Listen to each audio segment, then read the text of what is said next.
আসসালামু আলাইকুম এভরিওয়ান, স্বর্ণাজ কিচেনে আপনাদের স্বাগতম। কেমন আছেন সবাই? আশা করি আল্লাহর রহমতে সবাই খুব ভালো আছেন।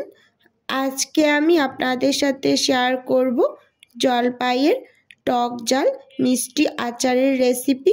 চলুন তাহলে দেখে নিই। প্রথমেই এখানে আমি 2 কেজি জলপাইকে ভালোভাবে ধুয়ে পরিষ্কার করে সেদ্ধ করে ম্যাশ করে নিয়েছি। এখানে 2 কেজি পরিমাণ আছে। আর নিয়েছি বেশ কিছুটা পরিমাণ রসুনটাকে একটু থেতলে নিয়েছি শিলপাটায়। এখানে আমি 5 ফোড়ন নিয়েছি আর নিয়েছি 1 চামচ জিরা আর বেশ কিছুটা পরিমাণ শুকনা মরিচ। এখানে আমি সাদা সরিষাটা বেটে নিয়েছি সামান্য একটু লবণ দিয়ে। অবশ্যই সরিষাটা লবণ দিয়ে বাটার চেষ্টা করবেন। এখন মশলাটা ভেজে গুঁড়ো করে নেব। চুলোতে একটা প্যান বসিয়ে দিয়েছি। গোটা বেশ কিছুটা আস্ত মরিচ দিয়ে দিলাম। সেই সাথে দিয়ে দেব যে 1 চামচ জিরা রেখেছিলাম আমি, সেটা দিয়ে দিলাম। এখন দিয়ে দেব 1/3 কাপ 5 ফোড়ন দিয়ে খুব ভালোভাবে লো আঁচে ভেজে নেব। সুন্দর একটা ঘ্রাণ যখন ছড়াবে তখন নামিয়ে নেব। একদম লো আঁচে ভাজতে হবে, না হয় মশলাটা পুড়ে যাবে। এখানে যেহেতু কালো জিরা আছে 5 ফোড়নের মাঝে, তাই কালো জিরাটা খুব দ্রুত গতিতে হয়ে যায়। তখন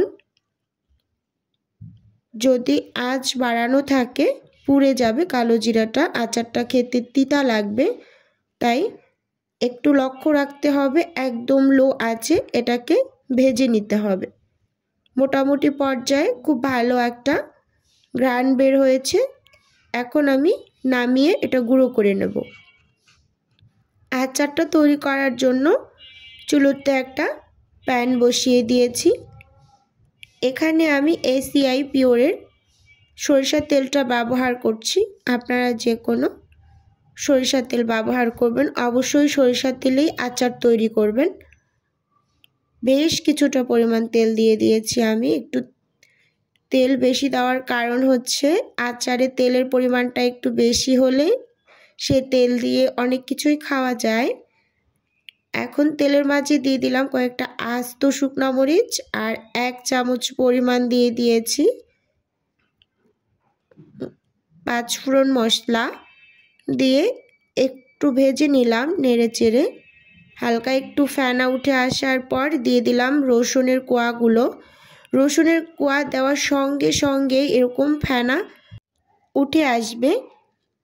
এখন দিয়ে দিলাম সরিষা বাটা দিয়ে খুব ভালোভাবে একটু নেড়ে নিলাম। আর এরকম ফেনা যখনই চলে আসবে তখন আপনারা সঙ্গেই যে কোনো কিছু একটা দিয়ে দেবেন। এখানে আমি এখন জলপাইটা দিয়ে দিলাম।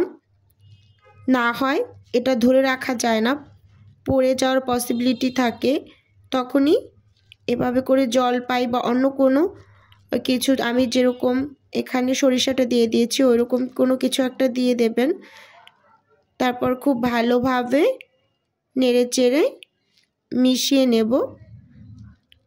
এই কাজটা অবশ্যই একটু সময় নিয়ে ধৈর্য সহকারে আস্তে ধীরে করে নেবেন। দেখতেই পাচ্ছেন খুব সুন্দর করে আস্তে আস্তে করে আমি জলপাইগুলোকে তেলের মাঝে মিশিয়ে নিলাম। এই পর্যায়ে অ্যাড করে দেব লবণটা এখানে আমি প্রথম অবস্থাতে 3 চামচ ব্যবহার করেছি, পরে আবার চেক করে ব্যবহার করে নেব। যেহেতু এখানে আমি 2 কেজি পরিমাণ জলপাই নিয়েছি সেহেতু লবণ আরও বেশ কিছুটা পরিমাণ লাগবে, সেটা আমি চেক করে দিয়ে নেব। পরে খুব সুন্দরভাবে মিশিয়ে নিলাম। এখন গুঁড়ো মশলা দিয়ে দিচ্ছি 1 চামচ পরিমাণ হলুদ গুঁড়ো, আর কালারের জন্য দিয়ে দিলাম 1 চামচ মরিচ গুঁড়ো।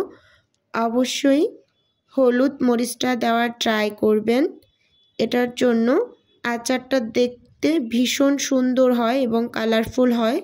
আর যদি কেউ মিঠা দিয়ে আচার তৈরি করতে চান তাহলে মরিচ গুঁড়োটা স্কিপ করতে পারেন। আর আমি তো চিনি দিয়ে করব, তাই বলে মরিচ গুঁড়ো দিয়েছি সুন্দর একটা কালারের জন্য। এখন এই পর্যায়ে ভালোভাবে মিশিয়ে চিনিটা অ্যাড করে দিচ্ছি। এখানে আমি 2 কাপ পরিমাণ চিনি দিয়ে দিলাম। চিনিটা দিয়ে খুব ভালোভাবে নেড়ে চেড়ে মিশিয়ে নিতে হবে। চিনিটা দেওয়ার পর অনেকটা পানি চলে আসবে, কারণ চিনিটা গলে আচারটা আরও পাতলা হয়ে যাবে। অনেকটা অংশে চিনিটা গলে আচারটা পাতলা হয়ে গিয়েছে। এখন অনবরত নেড়ে চেড়ে পানিটাকে শুকিয়ে নিতে হবে, একটু লক্ষ্য রাখতে হবে। এই পর্যায়ে চুলোর আঁচটা মিডিয়ামে করে আচারটা তৈরি করে নিতে হবে, কারণ চিনি দেওয়ার পরে আচারটা নিচ থেকে তাড়াতাড়ি ধরে যাওয়ার পসিবিলিটি থাকে। 1 সেকেন্ডের জন্য আচারের কাছ থেকে নড়াচড়া করবেন না, অনবরত নেড়ে চেড়ে পানিটা শুকিয়ে নেবেন। দেখতেই পাচ্ছেন সুন্দর একটা কালার চলে আসছে, পানিটাও অনেক অংশেই শুকিয়ে আসছে, একদম ভাজা ভাজা হয়ে যাচ্ছে। আর আমি আচারের মাঝে সব সময় একটু তেল বেশি দেই, কারণ আচারের তেলটা দিয়ে আমি আলু ভর্তা, আবার হচ্ছে মুড়ি মাখা, এরকম ভর্তায় খেয়ে থাকি, তাই বেশি দেই। আমার কাছে আচারের তেলটা খেতে ভীষণ ভালো লাগে। এখন আমি 5 ফোড়ন যে গুঁড়ো করে রেখেছিলাম সেটা দিয়ে খুব ভালোভাবে নেড়ে চেড়ে মিশিয়ে নিলাম। এখন চুলাটা অফ করে দেব।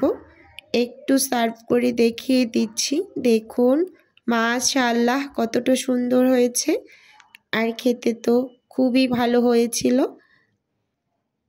এখন আমি আচারটাকে কাচের জারে ভরে এটাকে নর্মাল ফ্রিজে রেখে দেব। এভাবে করে আপনারা নর্মাল ফ্রিজে কাচের জারে করে দীর্ঘদিন আচার সংরক্ষণ করতে পারেন। মুখগুলো খুব ভালোভাবে লাগিয়ে নিচ্ছি, দেখতেই পাচ্ছেন মাশাআল্লাহ খুবই ভালো লাগছে বাইরে থেকে দেখতে, একটু দেখিয়ে দিলাম। আজকের ভিডিও এ পর্যন্তই। আল্লাহ হাফেজ, আসসালামু আলাইকুম।